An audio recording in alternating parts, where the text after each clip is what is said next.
Okay, hey guys, and welcome back to another review. And today we're going to be reviewing the Thunder TH35 PC. This is an updated version from the 35C as it has a better sensor. This one has a Vox sensor that is 384 by 288 pixels. So it's a lot better sensor with 1800 meters detection range. This is a multi-use scope that can use for a handheld binocular, a clip-on to your rifle scope, or it can be used as a standalone thermal scope. So why did we choose this scope? We went with this scope because it's more value for money, because you're getting basically 3 essential tools for thermal in the one. You don't have to have a dedicated rifle to have a thermal scope, and that saves us because we have limited storage to take with us, so we don't have the option to have heaps of guns and a dedicated rifle to it. We like the fact that you can walk around, see something, a quick change with the adapter, and put onto the front of your scope. The Thunder comes in a nice carry bag and is essentially to carry your scope out in the paddock and hold all your adapters and spare batteries.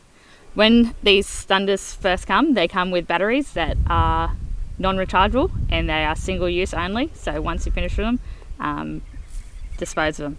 We've gone to the Nitecore 650 milliamp batteries, and now we have changed our headlamps to the Nitecore as well.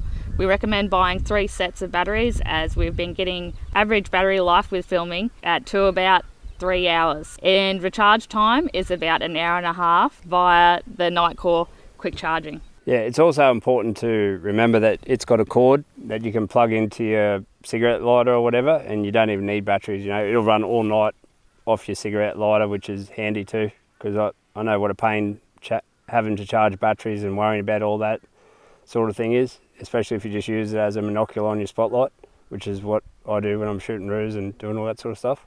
Also, when you have batteries in it and you have it as a handheld and you're looking at your iPad or your phone and not so much looking through it or having it on your scope, you can actually put it to the sleep mode, and that is just a simple one touch with the power key and it goes into sleep mode, and that gives you a longer battery life. Yeah. So the Wi-Fi, what we've found is the Wi-Fi does burn a lot more battery, and also when you're doing your films and what we do is like a lot of recording, 3 hours is what you get.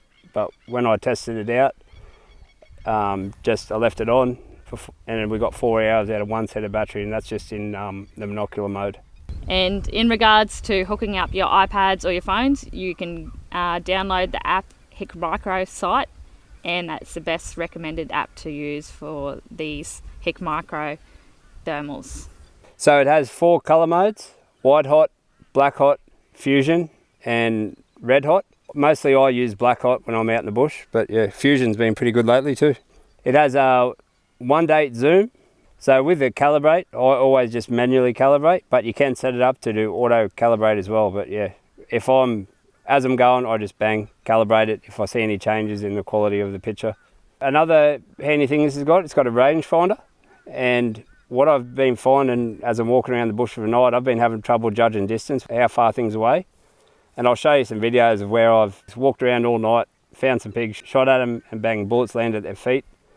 You know, it's really been haunting me. So what I should have done is use the detection and find out exactly how far it is away, and it would have saved me a few sleepless nights worrying about a missed shot, you know. So yeah, things look a lot closer than they are. Thermal, because it is magnified already. Yeah, and it's important to remember when you put this adapter on for your clip-on that your zoom functions won't work at all.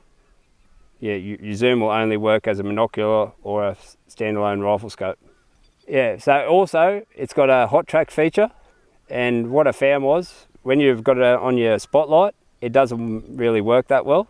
But when you're walking around as a thermal monocular, because you're just going steady, it's really good for tracking, you know, pigs or whatever you want to track. It just makes it a lot easier because it'll put a green arrow on the screen and it'll just follow what you're looking for, especially if it's in thick scrub or, you know, long grass or whatever.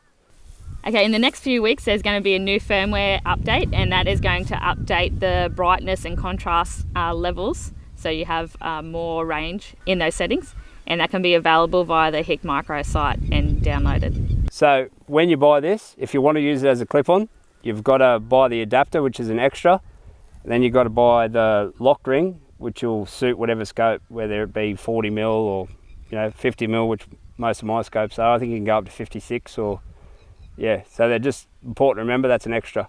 This is your ring that clips onto your scope, and it's just as simple as having a bit of foam set up on there all the time. But what I like to do, if it's getting close to dark, I'll have that set up ready to go. Bang, that just stays on there all night. Simple as line your red dots up, lock it into place, and then it's got a left-hand thread, which is important to remember. Yeah, and that's it. And whatever you do, don't over tighten it, because it doesn't need to go extremely tight, because I've got club hands and I've just over tightened and we had trouble getting it off. So yeah, it's one to remember.